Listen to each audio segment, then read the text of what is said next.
Diana's Bucher's Creating Personal Presence showcases a powerful framework needed for developing individual presence. She breaks down the concept into four critical sections. How do you look? How do you talk? How do you think? And how do you act? While each of these areas play a vital role in leadership, the one I find personally relevant and most challenging is how I think. Thinking like a leader is more than intelligence. It requires confidence in your decision making, the ability to remain composed under pressure, and clarity in articulating complex ideas. As someone who tends to overanalyze and second guess themselves, I often struggle with what's commonly referred to as imposter syndrome. I once learned a phrase in a lecture that helped shift my mindset: stepping on the ants. The ants are all the small negative and self-doubting thoughts that end up manifesting into something much larger. And this really stuck with me.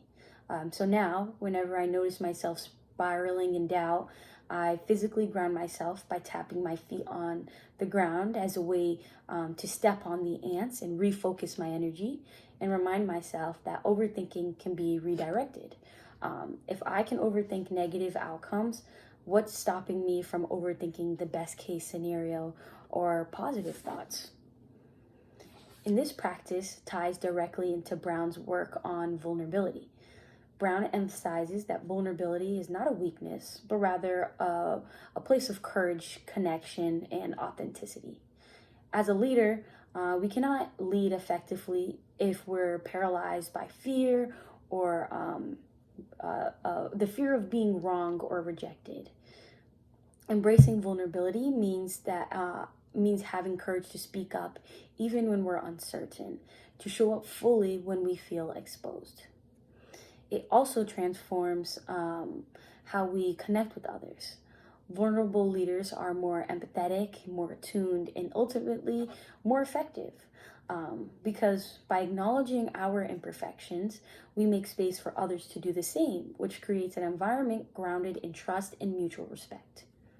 And most importantly, Brown teaches us that we are enough as we are. If we truly believe that, our presence shift. We speak more confidently, we lead with more authenticity, and we engage more meaningfully. In that sense, both Bucher's strategy and Brown's insight serve as reminders that presence isn't just about performance, it's about permission. The permission we give ourselves to be seen and to lead boldly and to show up as our full, imperfect, and powerful leader self.